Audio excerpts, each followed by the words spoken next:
Assalamualaikum warahmatullahi wabarakatuh. Perkenalkan, nama saya Adam Rizaldi dari kelas 11 IPS. Saya akan menyampaikan mitigasi dan pencegahan dari COVID-19. Yang pertama, sering-sering mencuci tangan. Pentingnya menjaga kebersihan tangan membuat Anda memiliki risiko rendah terjangkit berbagai penyakit. 2. Hindari menyentuh area wajah. Sangat penting menjaga kebersihan tangan sebelum dan sesudah bersentuhan dengan benda atau bersalaman dengan orang lain. Ketiga, hindari berjabat tangan dan berpelukan. Tangan dan wajah bisa menjadi media penyebaran virus corona. Keempat, jangan berbagi barang pribadi. Coronavirus mampu bertahan di permukaan hingga 3 hari. Penting untuk tidak berbagi peralatan makan, sedotan, handphone, dan sisir. Gunakan peralatan sendiri demi kesehatan dan mencegah terinfeksi virus corona. 5. Etika ketika bersin dan batuk. Lebih baik gunakan tisu ketika menutup mulut dan hidung ketika bersin atau batuk. Cuci tangan Anda hingga bersih menggunakan sabun agar tidak ada kuman, bakteri, dan virus yang tertinggal di tangan. Yang keenam, membersihkan perabotan di rumah.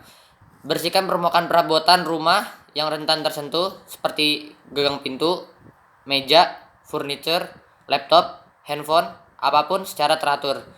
Anda bisa membuat cairan disinfektan buatan sendiri di rumah menggunakan cairan pemutih dan air. Bersihkan perabotan rumah Anda cukup 2 kali sehari. Yang ketujuh, jaga jarak sosial. Dengan menerapkan physical distancing ketika beraktivitas di luar ruangan atau tempat umum, Anda sudah melakukan satu langkah mencegah terinfeksi virus corona. Jaga jarak Anda dengan orang lain sekitar 1 meter. Jaga jarak fisik tak hanya berlaku di tempat umum, di rumah pun juga bisa Anda terapkan. Yang kedelapan, hindari berkumpul dalam jumlah banyak.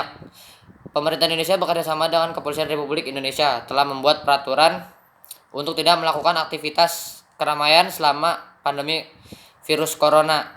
Tindakan tersebut adalah upaya untuk pencegahan penyebaran virus corona. Virus corona dapat ditularkan melalui makanan, peralatan, hingga udara. Untuk saat ini, dianjurkan lebih baik melakukan aktivitas di rumah agar pandemi virus corona dapat berlalu. Yang kesembilan, mencuci bahan makan. Selain mencuci tangan, mencuci bahan makanan juga penting dilakukan. Rendam bahan makanan seperti buah-buah dan sayur-sayuran menggunakan larutan hidrogen peroksida atau cuka putih yang aman untuk makanan. Simpan di kulkas atau lemari es agar bahan makanan tetap segar ketika ingin dikonsumsi.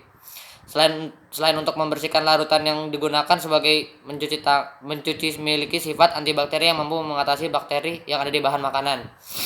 Yang kedua, saya akan membacakan tentang pedoman kesiapsiagaan menghadapi virus corona atau COVID-19. 1.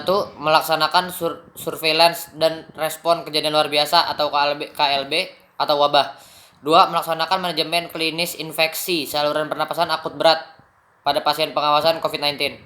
3. Melaksanakan pencegahan dan pengendalian infeksi selama perawatan kesehatan. 4. Melaksanakan pemeriksaan laboratorium. 5. Melaksanakan komunikasi risiko dan keterlibatan masyarakat dalam kesiapsiagaan dan respon. Ruang lingkup pedoman kesiapsiagaan menghadapi infeksi novel coronavirus 2019. Terus yang ketiga, saya akan membacakan tentang ini. Tanggap darurat bencana virus corona.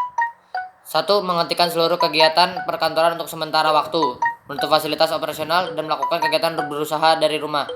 2. Bagi perusahaan yang tidak dapat menghentikan total kegiatan perkantorannya, diminta mengurangi kegiatan tersebut sampai batas minimal jumlah karyawan, waktu kegiatan, dan fasilitas operasional. Mendorong sebanyak mungkin karyawan untuk bekerja dari rumah.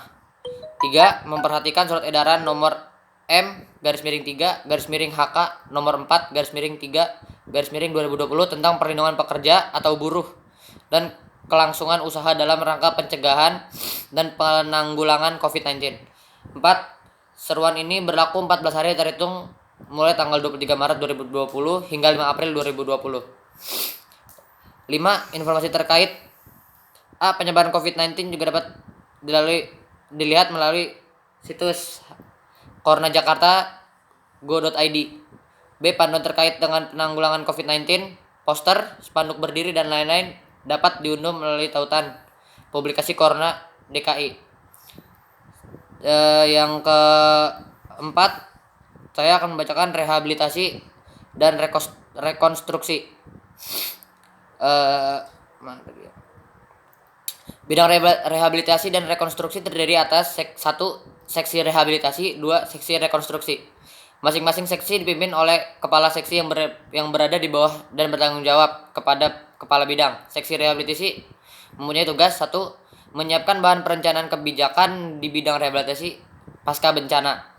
Dua, menyiapkan bahan pedoman teknis dan standar di bidang rehabilitasi pasca bencana. Yang ketiga, menyiapkan bahan pelaksanaan kebijakan di bidang dukungan logistik. Yang keempat, menyiapkan bahan kerja sama di bidang rehabilitasi pasca bencana. 5. Menyiapkan bahan pengendalian dan pengawasan di bidang rehabilitasi pasca bencana. Terus yang kedua, seksi rekonstruksi mempunyai tugas satu, menyiapkan bahan perencanaan kebijakan di bidang rekonstruksi sarana prasarana kehidupan sosial masyarakat dan pelayanan publik. 2. Menyiapkan bahan pedoman teknis dan standar di bidang rekonstruksi sarana prasarana kehidupan di sosial masyarakat dan pelayanan publik. 3. Menyiapkan bahan pelaksana kebijakan di bidang rekonstruksi sarana prasarana kehidupan sosial masyarakat dan pelayanan publik. 4. Menyiapkan bahan kerjasama di bidang rekonstruksi sarana prasarana kehidupan sosial masyarakat dan pelayanan publik. 5. Menyiapkan bahan dan pengawasan di bidang rekonstruksi sarana prasarana kehidupan sosial masyarakat dan pelayanan publik.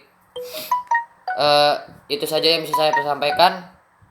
Wassalamualaikum warahmatullahi wabarakatuh.